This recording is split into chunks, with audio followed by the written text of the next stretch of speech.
Everyone, welcome back to my channel Nursing Doubt Clearance. My today's topic of discussion is iron and folic acid tablets, its uses, doses, side effects and contraindication of these tablets. So let's start the video. তো দেখো iron and folic acid tablet এর একটি strip আমি তোমাদের কাছে রেখেছি।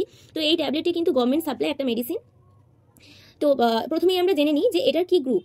Iron এবং folic acid tablet হচ্ছে কি vitamins and mineral supplements group.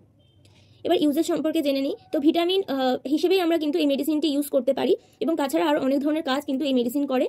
তো দেখো আয়রন ডেফিসিয়েন্সি যদি দেখা যায়, এটা যেহেতু iron and folic acid tablet, তো পেশেন্টের যদি দেখা যায় যে আয়রন ডেফিসিয়েন্সি হয়েছে এবং তার জন্য অ্যানিমিয়া দেখা গেছে, তো সেক্ষেত্রে অ্যানিমিয়ার ক্ষেত্রে কিন্তু আমরা আয়রন ট্যাবলেট ইউজ করতে পারি।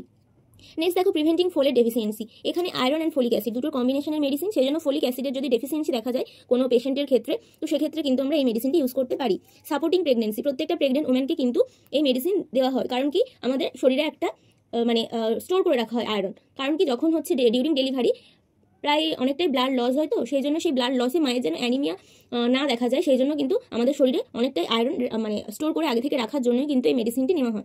এছাড়া আমরা যদি প্রেগনেন্ট ওমেনদের তখনই অ্যানিমিক দেখি, ডিউরিং প্রেগনেন্সি যদি অ্যানিমিক দেখি, সেক্ষেত্রে কিন্তু এই মেডিসিন আমরা দুটো করে পেশেন্টকে প্রোভাইড করি, যার ফলে কিন্তু তার যে নর্মাল হিমোগ্লোবিন লেভেল সেটা কিন্তু রিস্টোর হয়, তো দেখো বা মেনটেন হয়। তো নেক্সট দেখো ফিটাল ডেভেলপমেন্টে সাহায্য করে। তো শুধু ম্যাটারনাল হেলথের ক্ষেত্রে নয়, ফিটাল ডেভেলপমেন্টের ক্ষেত্রেও কিন্তু ফলিক অ্যাসিড, আয়রন এগুলো কিন্তু খুব জরুরি, কারণ কিন্তু ফলিক অ্যাসিডের জন্য হচ্ছে নিউরাল টিউব ডিফেক্ট দেখা যায় বেবি, তো সেই জন্য কিন্তু আমাদের আয়রন অ্যান্ড ফলিক অ্যাসিড কিন্তু অবশ্যই করে ফিটাল ডেভেলপমেন্টে হেল্প করে। ম্যাটারনাল হেলথের ক্ষেত্রেও সাহায্য করে, বললাম যে ম্যাটারনাল নিউট্রিশন বা ম্যাটারনাল অ্যানিমিয়া সেগুলো কিন্তু প্রিভেন্ট করে।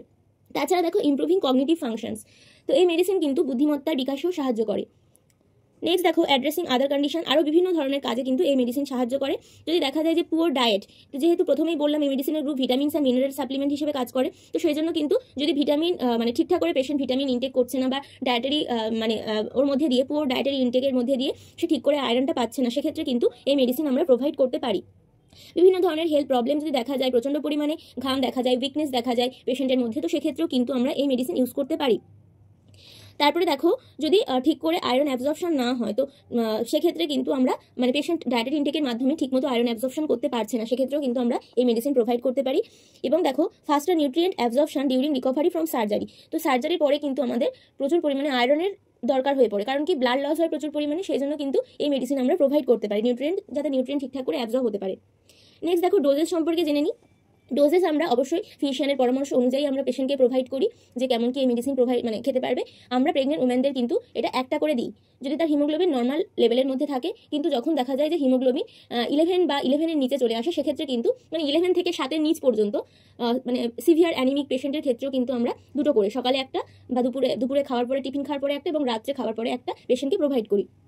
এবং নর্মাল যে পেশেন্ট যদি তোমার কাছে আসে যদি যারা সিএইচও আছো, তো তারা কিন্তু যদি দেখা যায় যে পেশেন্ট অ্যানিমিক, সেক্ষেত্রে কিন্তু তোমরা সকালে একটা করে এই মেডিসিন প্রোভাইড করতে পারো। কিন্তু প্রেগনেন্ট ওমেনদের ক্ষেত্রে এটার হচ্ছে রিজেন্টটা একটু আলাদা হয়ে যায়, তো সেটা কিন্তু তোমাদেরকে অবশ্যই যদি তোমাদের মনে হয় ফিজিশিয়ানের পরামর্শ অনুযায়ী কিন্তু অবশ্যই তোমরা এই মেডিসিন নেবে।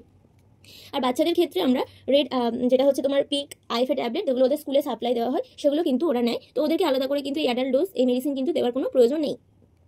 তো বললাম যে প্রেগনেন্ট ওমেনদের ক্ষেত্রে দুটো করে, যদি তাদের আয়রন লেভেল কম, হিমোগ্লোবিন লেভেল কম থাকে, এবং যদি দেখা যায় অ্যাডাল্ট পার্সন তার হচ্ছে ভিটামিন ডেফিসিয়েন্সির জন্য বা নিউট্রিয়েন্টস ডেফিসিয়েন্সির জন্য তুমি দিচ্ছ, তো দিনে একটা খাবে। এবং যদি দেখা যায় সিভিয়ার অ্যানিমিক পেশেন্ট, সেক্ষেত্রে তুমি দিনে দুটো করে এই মেডিসিন প্রোভাইড করতে পারো। তো এটা হলো আমার ডোজ। নেক্সট আমি চলে যাচ্ছি সাইড এফেক্টস। তো দেখো সাইড এফেক্টস এখানে কি থাকে, এখানে খুব কমন সাইড এফেক্টস কিছু থাকে, সেগুলো হচ্ছে যে লস অফ অ্যাপেটাইট। অনেক সময় দেখা যায় যে গা গুলানো ভাব আসছে, খিদে কমে যাচ্ছে, তো খাবার ইচ্ছে থাকে না, লস অফ অ্যাপেটাইট দেখা যায়। আপসেট স্টমাকের দেখা যায় যে বললাম না যে পেটের একটা সমস্যা দেখা যায়, যে ঠিকঠাক করে খেতে পারছে না, অ্যাসিডিটি হচ্ছে প্রচুর পরিমাণে, নজিয়া হচ্ছে, ভমিটিং হচ্ছে, তো এই টেন্ডেন্সিগুলো কিন্তু দেখা যায়। ব্লটিং অ্যান্ড গ্যাস ফর্মেশন প্রচুর পরিমাণে দেখা যায়, ড্রাই মাউথ দেখা যায়, কনস্টিপেশন দেখা যায়। এই মেডিসিনের খুব কমন একটা side effects constipation and black teddy স্টুল। তো ব্ল্যাক ট্যাডি স্টুলটা কিন্তু কোনো প্রবলেম কিছু না, এটা হচ্ছে তোমার হার্মলেস একটা সাইড এফেক্ট, যেটা হচ্ছে ব্ল্যাক ট্যাডি স্টুল। আর কি দেখা যায়, অ্যাবডোমিনাল ক্র্যাম্পস দেখা যায়, ডায়রিয়া দেখা যেতে পারে। তো এই সমস্যাগুলো কিন্তু খুব কমন সাইড এফেক্টস, যেটা হচ্ছে আয়রন ট্যাবলেটের জন্য হতে পারে। তাছাড়া দেখো আর কি কিছু হচ্ছে সিভিয়ার সাইড এফেক্টসও দেখা যায়, যেটা হচ্ছে তোমার অ্যালার্জিক রিয়াকশন দেখা যায়, বিভিন্ন র্যাশ, সোয়েলিং, ডিজিনেস দেখা যায়, certain heart or nervous system symptoms দেখা যায়, ডিফিকাল্টি ইন ব্রিদিং, শ্বাসকষ্ট হতে থাকে, এবং সিভিয়ার স্টমাক পেন, পেটে যন্ত্রণা হতে থাকে, ভমিটিং অন ব্ল্যাক ট্যারি স্টুল দেখা যায়, ফিভার, কাফিং অফ ব্লাড, ভমিট। তো এই জিনিসগুলো দেখা যায়, কফি কালারের ভমিট দেখা যায়। কিন্তু এই যে ব্ল্যাক ট্যারি স্টুল, এটা বললাম যে তোমাদেরকে এটা কিন্তু কোনো হার্মলেস সাইড এফেক্টস নয়, বরং এই ব্ল্যাক ট্যারি স্টুল থেকে আমরা কিন্তু যেসব মানে আমরা প্রেগনেন্ট ওমেনদের ধরো মেডিসিন দিলাম, তারা খাচ্ছে নাকি, আমি তাকে হিস্ট্রি নিয়ে কিন্তু বুঝতে পারি যে সে সত্যি খেয়েছে নাকি ফেলে দিয়েছে। কারণ গ্রামের দিকে কিন্তু প্রচুর মারা থাকে, তারা এই মেডিসিনের এই যে সামান্য সাইড এফেক্টস, গা গুলানো, এই জিনিসগুলোর জন্য কিন্তু ওরা মেডিসিনটি খেতে চায় না, তারা ফেলে দেয়। এবারে হেলথ ওয়ার্কারদের কাছে যখন তারা আসে, তখন আমরা স্ট্রিপ দেখতে চাই যে তারা সত্যি সত্যি মেডিসিন খেয়েছে নাকি। তখন কিন্তু তাদেরকে হিস্ট্রি নেওয়ার মাধ্যমে গল্পের ছলে তার স্টুলের কালার জিজ্ঞাসা করতে হয়, এবং যদি তাদের ব্ল্যাক স্ট্যারি স্টুল দেখা যায়, সেক্ষেত্রে কিন্তু বোঝা যায় যে পেশেন্টটি মেডিসিন সত্যিই খেয়েছে। তো এভাবে কিন্তু এটা হার্মলেস সাইড এফেক্টস তোমাদেরকে বললাম। তো দেখো আমরা যে সাইড এফেক্টসগুলো বললাম, এগুলো কিন্তু মানে খুব কম, মানে লেস সাইড এফেক্টস, কিন্তু এই মানে মেডিসিনের সাইড এফেক্টস কিন্তু আমরা মানে সাইড করতে পারি, যে ম্যানেজ করতে পারি। তো দেখো how to manage prevent side effects. এই সাইড এফেক্টসগুলো আমরা কীভাবে প্রিভেন্ট করতে পারি? দেখো, এটাকে সবসময় ফুডের সাথে নিতে হবে, মানে যে কোনো খাবারের সাথে কিন্তু এই মেডিসিন নিতে হবে। যদি খালি পেটে খাওয়া যায়, সেক্ষেত্রে নজিয়া বা অ্যাবডোমিনাল ক্র্যাম্পস, এই প্রবলেমগুলো হতে পারে। আরেকটা জিনিস আমাদেরকে মনে রাখতে হবে, কিছু খাবারের সঙ্গে কিন্তু এই মেডিসিন নেওয়া যাবে না। যেমন চা এবং কফি খাওয়ার 30 মিনিটসের মধ্যে, বা কোনো গরম কিছু পানীয় খাওয়ার 30 মিনিটসে বা 2 আওয়ার্সের মধ্যে কিন্তু আমরা এই মেডিসিনটি অ্যাভয়েড করবো, কারণ কি আয়রন অ্যাবজর্পশনে কিন্তু এটা বাধা দেয়। তো সেই জন্য আমরা সবসময় মনে রাখবো যে কফি এবং বা কোনো চা বা কোনো গরম পানীয় খাওয়ার 1 ঘন্টা বা 2 ঘন্টার মধ্যে কিন্তু আমরা এই মেডিসিন দেবো না। আর কি বিভিন্ন ধরনের ডেয়ারি প্রোডাক্টস, এগ, এগুলোর সঙ্গে কিন্তু এই মেডিসিন খাওয়া যাবে না।